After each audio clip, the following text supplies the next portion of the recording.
Hi, we're here together with Warren Rustand, Dean of Faculty of EO, and actually the first honorary lifetime member. Just won that award a couple of weeks ago. Congratulations, Warren, on that. Thank you very much. I'm very proud of that. So what we're here to do today is really to talk about leadership in crisis and to learn from GLA, the Global Leadership Academy, and learn from Warren what we can be doing right now to be better leaders. Everybody ready? All right, let's do it. So Warren, I'd like to start with a quote, and that is, leadership is about change. It is about transformation and altering the state of what is. I heard that recently at one of your speeches. Tell us about that. Well, the notion is that the world is constantly changing, and what we're seeing right now in the world is a very difficult circumstance. I've been down this road before. I've been through hard times, taking companies through difficult challenges, and families as well. And so I think that you and I can maybe share some thoughts this morning that can be helpful, that the world is about change. We're seeing dramatic and dynamic change at the present time. It's going to affect every one of us in the world. All of our businesses, all of our families are swept up into this.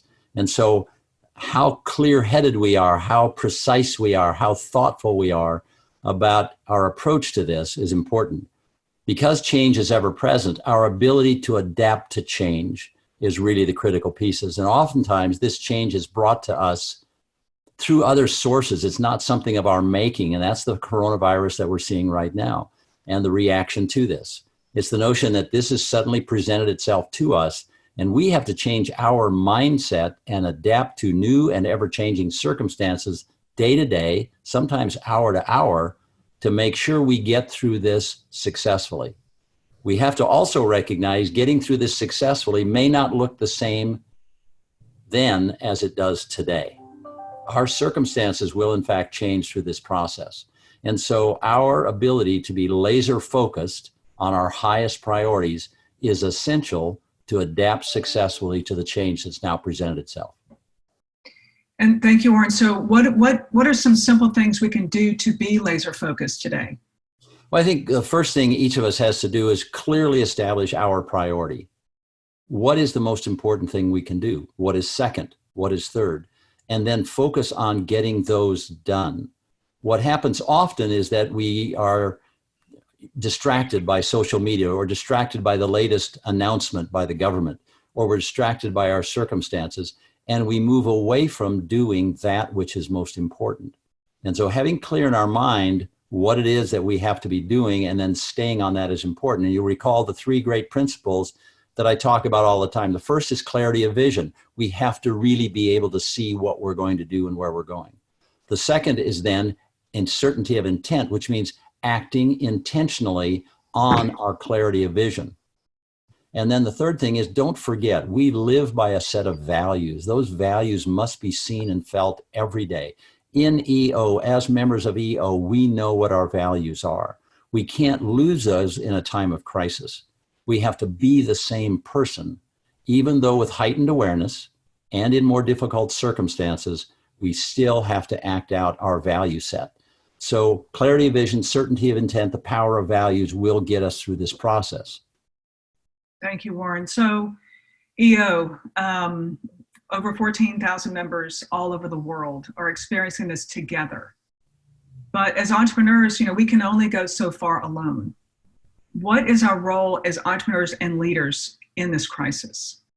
Well, I think that's a big thing. I think that as entrepreneurial leaders, we have an obligation far beyond just ourselves, although ourselves is very important in this process. First of all, I think we have to lead in our families, with our significant others, with our spouses, with our children. We have to be seen as a calm, rational voice of reason. We have to act on data, not rumor, not innuendo, not inference, but on hard data. So be sure you have established places where you can go for good information, and that's trusted information, and then pass that on where necessary. Over-communicate. Really, really focus on your communication. Every word matters, every physical gesture matters when you're talking to your colleagues, your employees, your friends, your partners, even your family. It's important that we not spread fear and panic, but that rather we are that reasonable voice that knows that we can get through this too. Although it'll be hard, we can get through this. People will resonate with that. They're looking for rational, calm people at this point in time. And we need to be, as entrepreneurs, as members of EO, we need to be that leader. I think secondly, beyond our family, is we have leadership in our business. There are lots of people who are afraid of losing their jobs. There are lots of vendors, suppliers, clients, customers out there that just don't know what to do. Everyone's upside down. And so your ability to communicate effectively with them with a thoughtful process of going through this is going to be very, very helpful. And then thirdly, I think we have obligations in our community. Because we're leaders, our community sees us as leaders. We ought to offer some thoughtful advice about others who are going through this in our community that can be helpful. And share best practices, share your best thinking, share that you don't know, share that you're vulnerable and transparent and honest about your communication, and you don't have all the answers. But even that is reassuring to people who are trying to be helped through this process. I love that you say just being honest and being yourself, whether in any position you're in, whether it's your family or your business. Yes, very important. One of my favorite Warrenisms, I mean, there are hundreds, but one of them is a quote that you say is, embrace the possibility of your personal greatness. What are the possibilities for leaders that are listening today? There are leaders who will come through this difficult process even greater, right? Even more exceptional because of the way they handle this crisis. Each of us is defined oftentimes by how we handle the most difficult things in our lives, not the easiest things in our lives, but the most difficult things. I believe that crisis creates character, and crisis creates opportunity to grow, to develop, to think, to plan, to do things differently. That's a big challenge to us because we oftentimes get used to our routines. Things seem to be going pretty well and pretty easily. We've lived in a boom economy for the last 10 years. Everything has gotten bigger and better. And now we're in a situation where the bottom seems to be dropping out of our lives. How we conduct ourselves while we think we're in free fall, how we conduct ourselves during this process is going to be really, really important. So greatness is not a circumstance. It's not a gift that can be given to us. We have to earn greatness through what we do in times of turmoil and tumult and difficulty. And we're in that right now. And there are a whole bunch of people who are on this call right now listening to this video who are going to decide to be great, who are going to decide to be different, who are going to decide to get better, learn, grow, do the stuff that's necessary to be an extraordinary leader. I have every confidence that EO members will gain through this, will see their own greatness through crisis, and will learn that they're even better and have more capacity than they ever knew they had. Yeah, so from crisis comes opportunity. And I know that you, I think you served on over 50 public boards of multitude of organizations, but I know that you've seen great leaders grow as greater leaders through turbulent times. Anyone in particular you could share? Well, I think a man that I worked for who was vice president of the United States, Gerald Ford, had to live through the last 9 months of the Watergate process and a threatened impeachment of the president of the United States. And in that process, the president resigned and Mr. Ford became the president. Nothing he ever sought. No one ever voted for him. He was never elected vice president or president. All of a sudden, he's the most powerful man in the world. And his preparation was all there. Everything he had done leading up to that was his preparation. Every experience, every good and bad thing, every thought he had had, all of that was actually in preparation for the job he ultimately had to do for the people of the United States. So that was probably the most telling thing, was to watch him apply all that he had learned to this new circumstance in a way that allowed him to be successful. So each of us needs to inventory, what is it we've learned along the way? What is the experience that we have had that we can now apply to this crisis? What will help us engineer our way through this and create an architecture that's going to allow us to be successful? So I think that we have, lots of people. I watched Gerald Ford during that period of time. Obviously got to watch General Colin Powell during when he was chairman of the Joint Chiefs during the Gulf War, and putting together this huge military operation in a very short period of time and winning a war with overwhelming force in a short period of time. That was highly complex, very difficult, very unusual. But I've also seen moms and pops with lifestyle businesses, small businesses, who have been able to figure a path through a difficult circumstance like this. Not long ago, it was 2008, 9, and 10. Guess what? We made it through that. We're here today. What we learned then, we should be able to apply today. There were great lessons learned during that crisis in America. And we can, I think, apply those across the world to our countries, to our businesses in ways that should help us through a difficult time. So I think, Winnie, as we look at ourselves in this period, we actually have more experience than we think. We've actually been through some times that are valuable to us right now. Let's go back in our mind and our experience and find out what it is that we can best use to make us successful in this challenging time. Well, the thing that I use is the 10-10-10.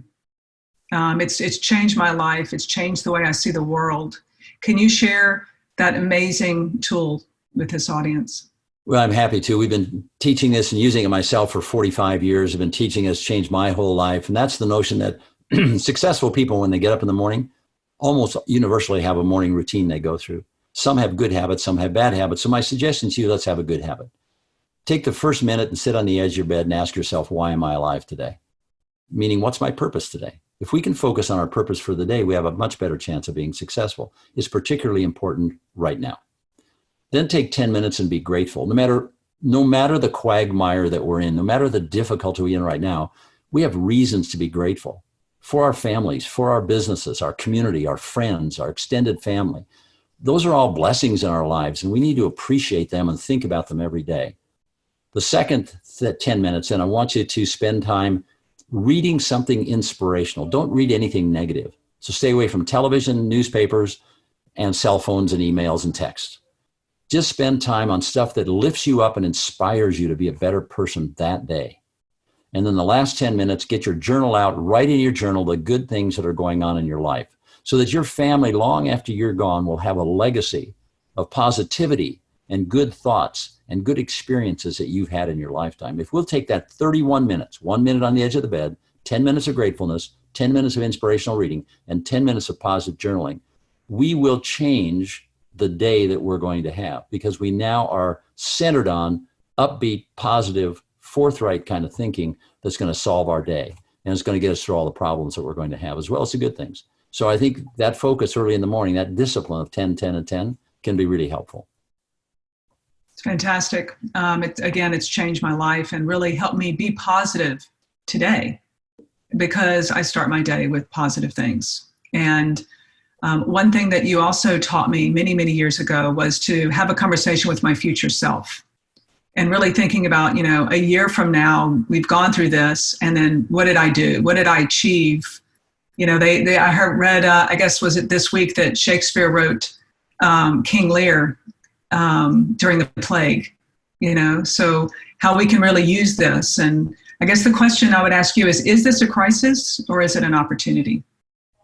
I see this as an opportunity.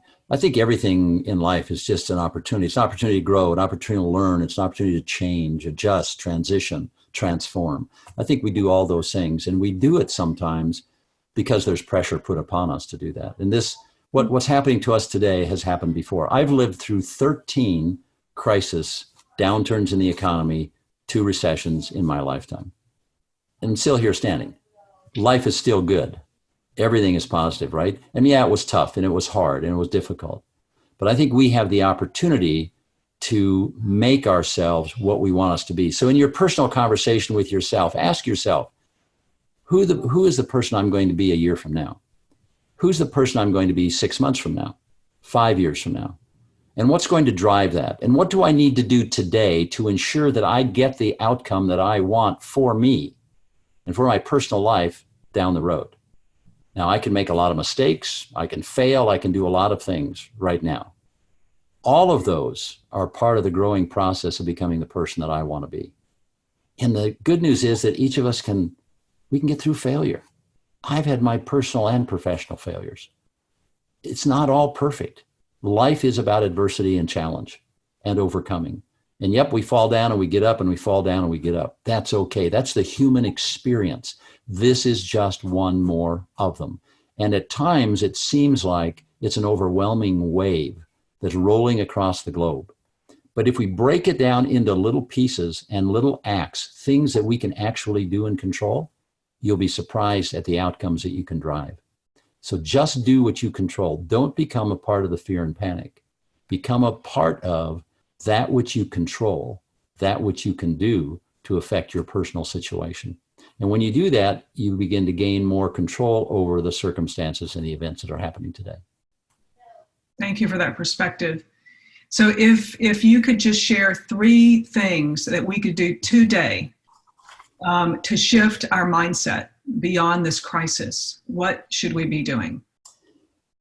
The first is clearly establish your priorities, clarity of vision. You just have to have that. In moments of crisis, you have to be really clear about what you can do.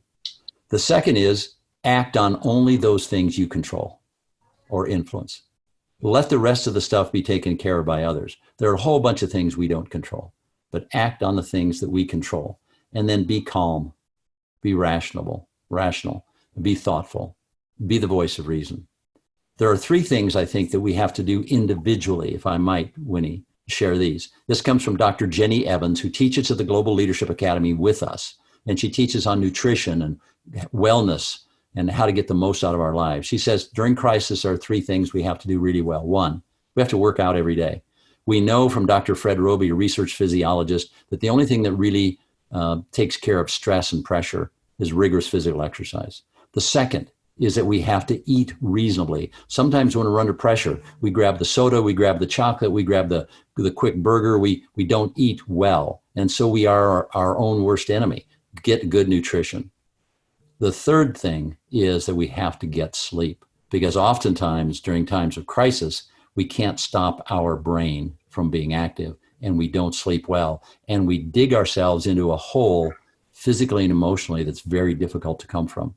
So figure out an evening routine that gets you prepared to go to sleep. In the same way I just talked about a morning routine, have an evening routine.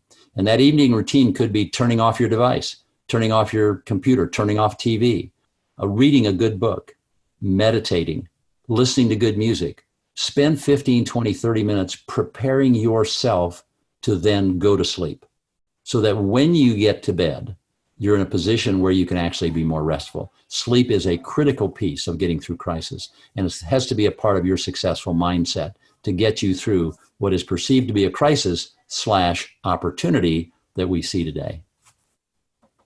Thank you, Warren. Thank you for being, for so many people and for everyone on this in this webinar, just a beacon of hope. Thank you for the perspective that you bring. Well, Winnie, I appreciate you. Known you a long time. You're a great friend. I really appreciate what you're doing on the Global Board for EO. The Global Board can really be helpful during this time of crisis management. But most of all, for all of us listening today, for all of us thinking about this, let's really clear our minds. Let's focus our mindset, and let's push forward through difficulty and challenge. But let's get our families, our businesses, let's get through this, and then let's reassess for a new day. Thank you. We stand together in EO. We see the opportunity in a crisis. We can transform ourselves and the world around us. We can only go so far alone. Let's go together. Thank you, Warren. Thank you, Winnie.